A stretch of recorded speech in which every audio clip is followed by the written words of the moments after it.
దేవుని పరిశుద్ధ నామమునకు మహిమ కలుగునుగాక. ప్రియులారా, ఉదయ కాల సమయంలో ప్రభు నామన మీ అందరికీ వందనములు. 107వ కీర్తన 13వ వచనము నుండి, కష్టకాలమందు వారు యెహోవాకు మొర్రపెట్టిరి, ఆయన వారి ఆపదల్లో నుండి వారిని విడిపించెను. వారి కట్లను తెంపివేసి చీకటిలో నుండి మరణాంధకారములో నుండి వారిని రప్పించెను. ఆయన కృపను బట్టి నరులకు ఆయన చేయు ఆశ్చర్య కార్యములను బట్టి వారి యెహోవాకు కృతజ్ఞతాస్తుతులు చెల్లించుదురుగాక.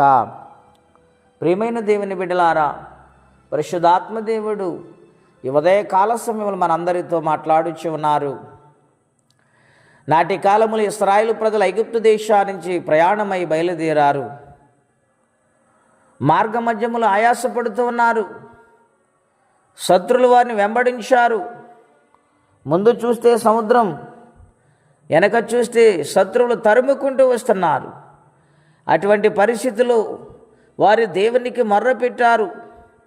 అగాధ సముద్రములోండి దేవుడు వారి మరణాలకించి సముద్రమును పాయలు చేసి నడిపించిన దేవుడై ఉన్నారు.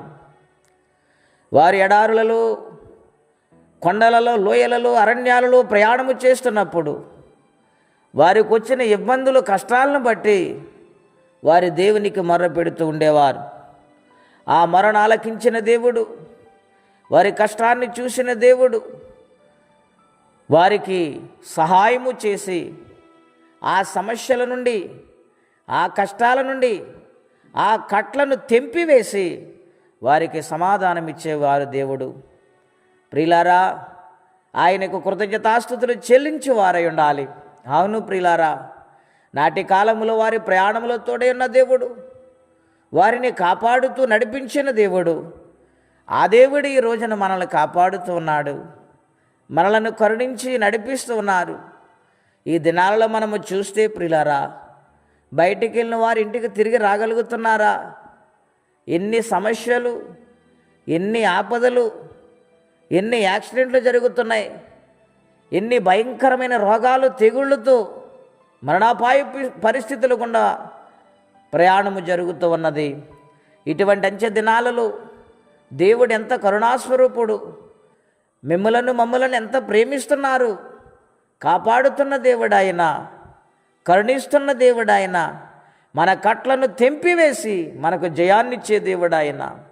గనుక ఏ కష్టములో ఉండి బాధపడుతున్నారు, అది అప్పు బాధ, తీర్చలేమని నా జీవితం ముగించేయాలని అనుకుంటున్నావా?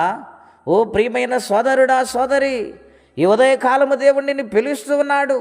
నీ కట్లను తెంపివేయటానికి, నీ సమస్యలు పరిష్కరించటానికి ఆయన నీ మధ్యకు వస్తూ ఉన్నాడు. ఆయన నీ మధ్యకు వస్తూ ఉన్నాడు.